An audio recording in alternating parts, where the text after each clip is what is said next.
BNP chairperson সাবেক প্রধানমন্ত্রী বেগম খালেদা জিয়া আজ ভোর 6টায় ইন্তেকাল করেছেন এবং ইন্তেকালের খবরের পর থেকেই হাসপাতালের সামনে ভিড় করতে শুরু করেছেন নেতাকর্মীরা এবং আইনশৃঙ্খলা বাহিনীর সদস্যরা নেতাকর্মীদের একটি নির্দিষ্ট স্থানে সরে যাওয়ার জন্য তারা অনুরোধ জানাচ্ছেন। একই সঙ্গে বিএনপি চেয়ারপারসন সাবেক প্রধানমন্ত্রী বেগম খালেদা জিয়ার মৃত্যুতে শোকাবহ একটি পরিবেশ তৈরি হয়েছে পুরো দেশ জুড়ে এবং একই সঙ্গে আমরা দেখেছি দলের সিনিয়র নেতারা কিন্তু এই মুহূর্তে হাসপাতালে অবস্থান করছেন। একই সঙ্গে যদি বলতে হয় কিছুক্ষণ আগেই একটি ব্রিফিং করা হয়েছে, সেই সঙ্গে হাসপাতালের বাইরে এসে কথা বলেছেন বিএনপি যুগ্ম মহাসচিব রুহুল কবির রিজভী, বিএনপি স্থায়ী কমিটির সদস্য নজরুল ইসলাম খানও কিন্তু কথা বলেছেন। তারা বলছেন যে তার এই চলে যাওয়া দেশের জন্য বিরাট শূন্যতা তৈরি হয়েছে। একই সঙ্গে আমরা দেখেছিলাম যে দীর্ঘদিন ধরে রাজধানীর যে এভার কেয়ার হাসপাতাল, সেই এভার কেয়ার হাসপাতালে বিএনপি চেয়ারপারসন বেগম খালেদা জিয়া মূলত চিকিৎসা নিচ্ছিলেন। একই সঙ্গে তিনি চিকিৎসা নেওয়ার ফলে তার অবস্থা শেষ কয়েকদিন তার অবস্থা অত্যন্ত সংকটাপন্ন ছিল বলে চিকিৎসকরা জানিয়েছেন।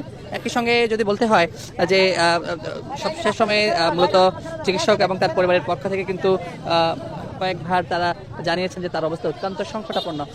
আজ ভোর 6টায় তিনি কিন্তু রাজধানীর যে এভার কেয়ার হাসপাতাল, সেই এভার কেয়ার হাসপাতালে তিনি ইন্তেকাল করেন এবং তার মৃত্যুতে পুরো দেশে একটি শোকাবহ পরিবেশ তৈরি হয়েছে। মৃত্যুকালে তার বয়স হয়েছিল 79 বছর। তিনি শেষ কয়েকদিন রাজধানীর যে এভার কেয়ার হাসপাতাল, সেই এভার কেয়ার হাসপাতালে তিনি চিকিৎসা নিচ্ছিলেন এবং আমরা দেখেছিলাম যে তার অবস্থার শেষে শুরুর দিকে কয়েকদিন অপরিবর্তিত থাকলেও মাঝে মাঝে সময়ে এসে কিছুটা উন্নতির কথা চিকিৎসকরা জানালেও কিন্তু শেষ কয়েকদিন তার অবস্থা সংকটাপন্ন হয় বলে চিকিৎসক এবং পরিবারের পক্ষ থেকে জানানো হয়। এবং যদি বলি আজ ভোর 6টায় তিনি কিন্তু রাজধানীর যে এভার কেয়ার হাসপাতাল, সেই এভার কেয়ার হাসপাতালে ইন্তেকাল করেছেন এবং নেতাকর্মীরা কিন্তু এরই মধ্যে এখানে ভিড় করতে শুরু করেছেন।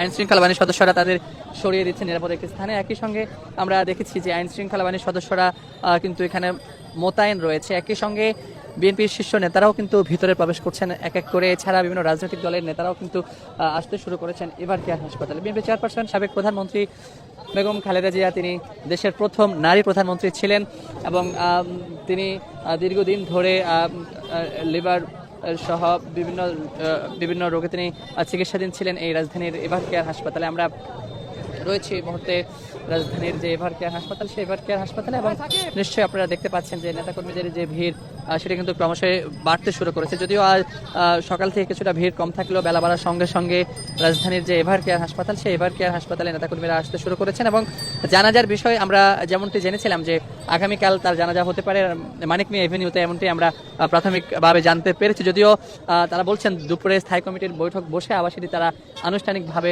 ঘোষণা করবেন বলে আমরা জানতে পেরেছি। দর্শক, এই মুহূর্তে রয়েছে আমরা রাজধানীর এভার কেয়ার হাসপাতালে এবং দেখতে পাচ্ছেন যে এভার কেয়ার হাসপাতালে যারা উৎসুক নেতাকর্মীদের ভিড় কিন্তু সময়ের সঙ্গে সঙ্গে বাড়ছে। একই সঙ্গে যদি বলতে হয় আইনশৃঙ্খলা বাহিনীর সদস্য থেকে শুরু করে বিভিন্ন পর্যায়ের নেতারাও কিন্তু এভার কেয়ার হাসপাতালে প্রবেশ করছেন। ভিতরে আমরা রয়েছি।